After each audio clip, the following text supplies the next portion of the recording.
கல்யாண வயசில் ஆணோ பெண்ணோ நம்ம வீட்டில் இருந்தால் நம்ம என்ன செய்வோம்? ஒரு பெண்ணை பார்க்கணும் அப்படின்னா புரோக்கர்கிட்ட சொல்லி என்னுடைய வீட்டில் மாப்பிள்ளை இருக்காங்க, பெண்ணை பார்க்க வேண்டியது இருக்குது அப்படின்னு சொல்லிட்டு குவாலிஃபிகேஷனை சொல்லி பெண்ணை தேட சொல்லுவோம். ஒருவேளை பெண் நம்ம வீட்டில் இருந்து மாப்பிள்ளையை பார்க்கணும் அப்படின்னா அதே விஷயத்த மாப்பிள்ளையை வேணும் எங்களுக்கு பார்த்து சொல்லுங்கள் அப்படின்னு சொல்லிட்டு நம்ம கேட்போம். அல்லது இப்போல்லாம் மேட்ரிமோனிக்கல் சைட்ஸ் இருக்குது, நம்மளுடைய தேவைகளுக்கு ஏற்ப நம்ம டீட்டெயில்ஸ் எல்லாம் அப்லோட் பண்ணி நம்ம வெயிட் பண்ணுவோம். அந்த மாப்பிள்ளையும் பெண்ணும் ஓகே ஆயிடுச்சு, இரு வீட்டார்களுக்கும் சம்மதம் ஆயிடுச்சு அப்படின்னா உடனடியாக கல்யாணம் நடந்துருமா அப்படின்னு கேட்டோம்னா இல்லைங்க. அதுக்கு நடுவில் சில கான்வர்சேஷன்ஸ் நடக்கும். அது என்னென்னா, பெண்ணுக்கு நீங்கள் என்ன போடுறதா இருக்கீங்க, எவ்வளோ போடுறதா இருக்கீங்க அப்படின்னு சொல்லிட்டு மாப்பிள்ளை வீட்டு சைட்லேருந்து ஒரு கேள்வி எழும்போம். பெண் வீட்டார் என்ன சொல்லுவாங்க, ஏதோ எங்களால் முடிஞ்சது ஒரு 10 பவுன் போடுவோம், சீர்வரிசை பாத்திர மண்டபம் நாங்கள் போடுவோம் அப்படின்னு சொல்லுவாங்க. ரொம்ப ஏழ்மையாக இருக்காங்கன்னா ஒரு 5 பவுன் போடுவாங்க, 3 பவுன் போடுவாங்க, இல்லை அதிகபட்சம் 10 பவுன் போடுவாங்க. ஒரு மிடில் கிளாஸாக இருக்காங்கன்னா 20 பவுன் போடுவாங்க, 30 பவுன் போடுவாங்க. ரொம்ப பணக்காரனாக இருக்காங்கன்னா 100 பவுன் 200 பவுன், ஏன் கேட்குறதுக்கு மேலேயும் கூட போடுவாங்க. இதுதான் இப்போ உள்ள ரூல்ஸ் படி நடந்துகிட்ருக்கு. இதெல்லாம் தாண்டி இந்த ஆண் வீட்டார் மாப்பிள்ளை வீட்டார்கள் இப்போது கம்பல்ஷன் பண்ணுறாங்க. என்னுடைய மகனுக்கு நீங்கள் இத்தனை பவுன் போடணும், 100 பவுன் போடணும், 10 லட்ச ரூபா நீங்கள் ரொக்கமாக கொடுக்கணும், கார் வேணும், எனக்கு 1 கிலோ வெள்ளி வேணும், இதெல்லாம் நீங்கள் கொடுக்குறதுக்கு சம்மதம்னா உங்களுடைய பெண்ணை எங்களுடைய பையன் கட்டிக்கிடுவான் அப்படின்னு சொல்லிட்டு நிபந்தனையாக சொல்கிறாங்க.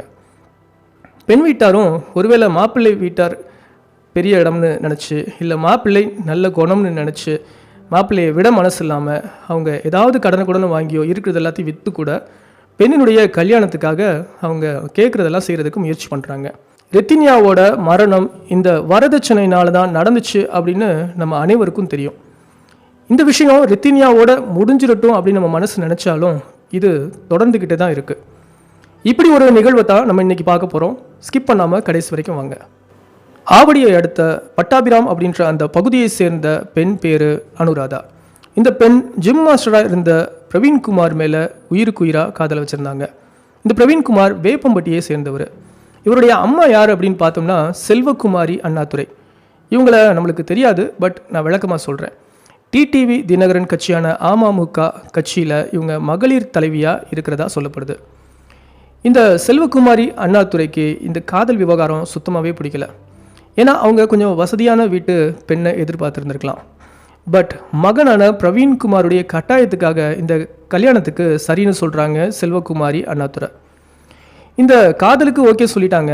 பட் இவங்க வைக்கக்கூடிய ஒரு டிமாண்ட் இருக்குது பார்த்தீங்களா, அது என்ன அப்படின்ட்டு நான் சொல்கிறேன்.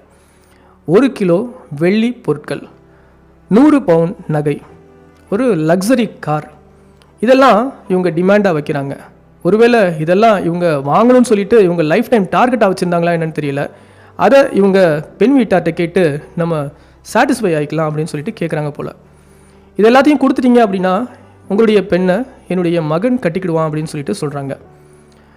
இந்த பெண் வீட்டாரும் கஷ்டப்பட்டு இவங்க கேட்டதில் பாதி விஷயத்தை செஞ்சிடறாங்க. ஒரு 40 பவுன் நகை, 1 கிலோ வெள்ளி, அதுபோக ஒரு 25 லட்ச ரூபா காரை வாங்கி கொடுத்துட்றாங்க. பட் இவங்களுடைய டார்ச்சர் மட்டும் குறையவே இல்லை. நாளுக்கு நாள் இந்த டார்ச்சர் கூடிக்கிட்டே இருக்க 25 லட்ச ரூபா கார்லாம் பத்தாது, எனக்கு 75 லட்ச ரூபா கார் வேணும், ஆடம்பர கார் வேணும், லக்ஸரி கார் வேணும்னு சொல்லிட்டு இந்த மாமனாரும் மாமியாரும் இந்த பெண் கிட்ட கேட்டு டார்ச்சர் பண்ணிகிட்டே இருக்காங்க. பட் இந்த அனுப்பிரியாவோட கணவர் பிரவீன்குமார் மிகவும் நல்லவராகவே இருந்திருக்காரு. தங்களுடைய பெற்றோர்களுடைய ஆசை தவறு அப்படின்னு சொல்லிட்டு தன்னுடைய பெற்றோர்கிட்ட அவர் சண்டை போட்டிருக்காரு.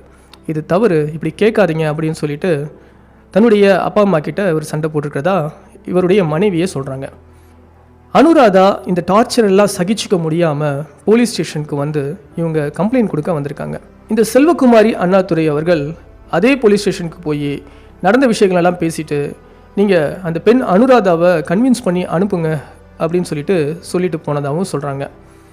அதற்கு முன்னாடி இந்த பெண்ணையும் தன்னுடைய மகனையும் அவங்க அடிக்கடி டார்ச்சர் பண்ணதாகவும் சொல்லப்படுது.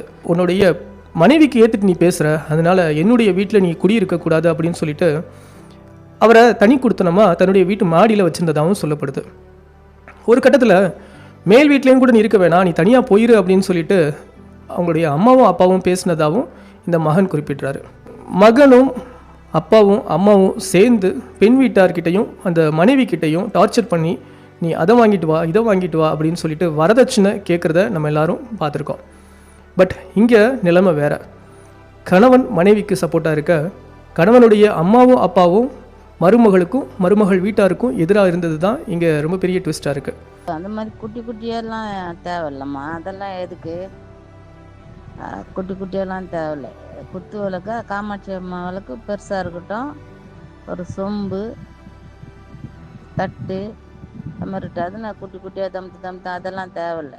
எனிவேஸ், இந்த மாதிரி வரதட்சணை கொடுமையினால மற்றொரு ரித்தன்யா மட்டும் உருவாகிடக்கூடாது அப்படின்றது தான் நம்மளுடைய ஸ்ட்ராங்கான அழுத்தமான பதிவாக இருக்குது. இதை பார்க்கக்கூடியவங்க உங்களுடைய கருத்தை சொல்லுங்கள். உங்களுடைய வாழ்நாளில், உங்களுடைய வாழ்க்கையில், திருமண வாழ்க்கையில் எப்படிப்பட்ட சம்பவம்லாம் நிகழ்ந்திருக்கு? இந்த மாதிரி வரதட்சணை கேட்டாங்களா? உங்களால் போட முடிஞ்சிச்சா? ஒருவேளை இன்னைக்கு வரைக்கும் அது டார்ச்சராக கூட இருக்கலாம். எதுவாக இருந்தாலும் நீங்கள் கமெண்ட் பண்ணுங்கள், உங்களுக்கு நான் ரிப்ளை பண்ணுறேன். இன்னொரு பதிவில் உங்கள் எல்லாரையும் சந்திக்கிறேன். until then, bye from your Jairus. Thank you.